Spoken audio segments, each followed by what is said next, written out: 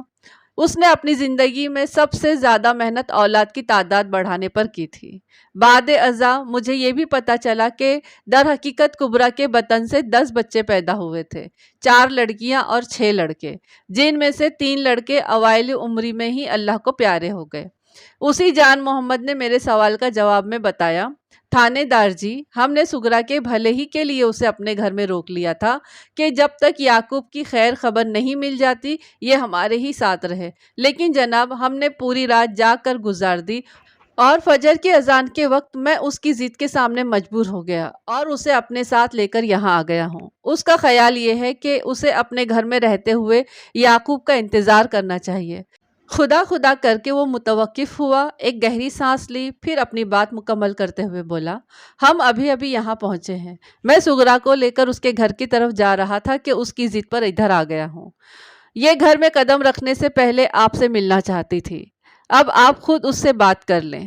اتنا کہہ کر وہ خاموش ہو گیا، جیسے اس کے بولنے کا کوٹا ختم ہو گیا ہو۔ جان محمد کے چپ ہوتے ہی سغرا پھٹ پڑی، تھانے دار جی، میرے یعقوب کا کچھ پتہ چلا؟ اس کا یہ سوال قرب میں ڈوبا ہوا تھا۔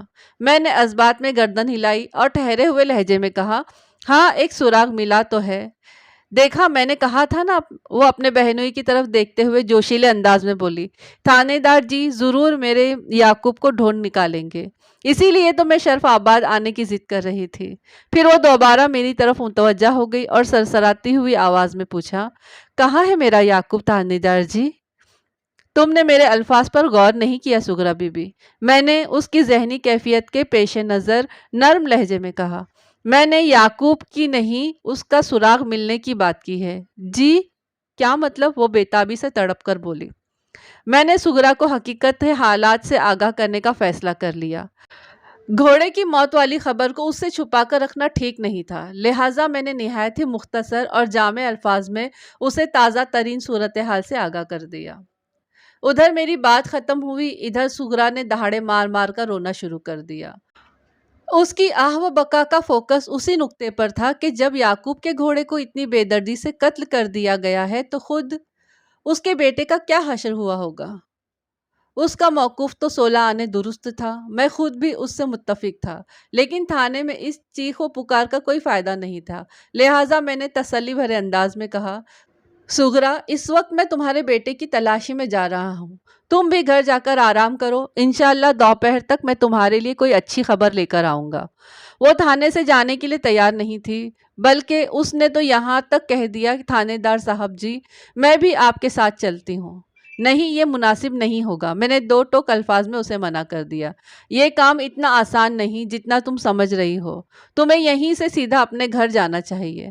جان محمد نے بھی اسے یہی سمجھایا، پولیس کے تفتیشی معاملات میں اسے نہیں کودنا چاہیے۔ تھانے دار صاحب بالکل ٹھیک مشورہ دے رہے ہیں، اول تو تمہیں کمال پور سے آنا ہی نہیں چاہیے تھا، ضد کر کے آ ہی گئی ہو تو سیدھے اپنے گھر چلو، اللہ نے چاہا تو سب ٹھیک ہو جائے گا۔ ہم دونوں کے سمجھانے بجھانے پر وہ راضی ہو گئی، ہم لوگ ایک ساتھ ہی تھانے سے باہر نکلے۔ مجھے اور شوکت علی کو گھوڑوں پر سوار ہو کر یعقوب کی تلاش میں جنگل کی طرف جانا تھا، اور سغرا کو جان محمد کے ساتھ اپنے گھر۔ ہم تھانے کے احاطے سے باہر نکلے تو ایک ناخوشگوار صورتحال ہماری راہ دیکھ رہی تھی۔